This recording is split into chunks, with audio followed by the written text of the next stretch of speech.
Assalamualaikum warahmatullahi wabarakatuh. Kita coba membahas dinamika beragama. Maksud saya, bagaimana seseorang itu memahami Islam mulai dari dasar hingga ia menjadi seorang aktivis ataupun seorang yang serius mendalami agama. Akan kita coba gambarkan dari diagram berikut ini. Seorang muslim itu terlahir, kemudian ia masuk ke dalam sebuah ormas, apakah itu yang populer hari ini Muhammadiyah ataupun NU, ormas keagamaan, ataupun yang lainnya. Kemudian di sini ia akan mengalami dua permasalahan.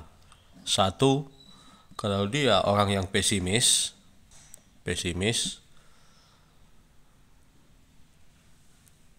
ataupun anti pemerintah,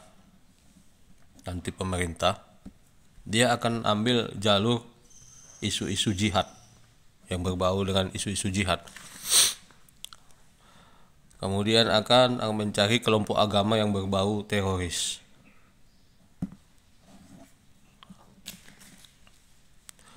Kemudian kalau dia termasuk orang yang optimis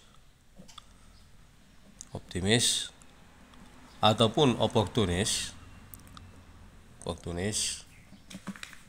dia cenderung ke politik keislaman. Nanti akan mengambil jalur kepada partaian sebagai wadah perjuangannya. Kemudian kalau orang-orang yang statis biasanya ingin kenyamanan, dia akan mengambil salah satu aliran, apakah itu contoh Salafi ataupun Jamaah Tabligh,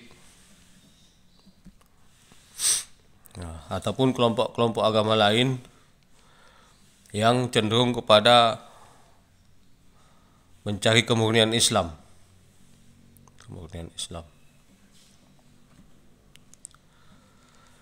Tapi dari ini semua, baik dari jalur politik nanti, akan ada yang memperdalam ke arah keagamaan juga.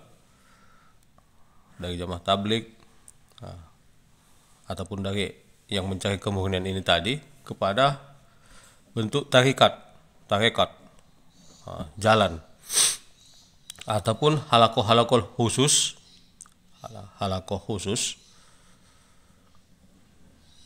yang dibimbing oleh seorang ustadz yang dia anggap mampu memahami Islam ataupun representasi dari Islam. Jadi begitulah perkembangan dinamika Islam dalam diri seorang itu, sehingga ia suatu saat bisa kita lihat jadi teroris atau seorang aktivis partai ataupun orang yang spiritualis di tarekat ataupun di halakoh ini. Tetapi lebih banyak muslim itu tidak masuk kepada ormas keagamaan, tapi dia stagnan dengan Islam warisan. Mengapa dia Islam? Ya karena ayahnya Islam, neneknya Islam. Sehingga Islam itu hanya sebagai identitas saja di KTP, tanpa ada keinginan memperdalam ataupun melibatkan diri dalam kegiatan-kegiatan kemasyarakatan yang mengembangkan agama Islam, baik bentuk dakwah ataupun kegiatan-kegiatan sosial kemasyarakatan. Mungkin itu saja dulu. Assalamualaikum warahmatullahi wabarakatuh.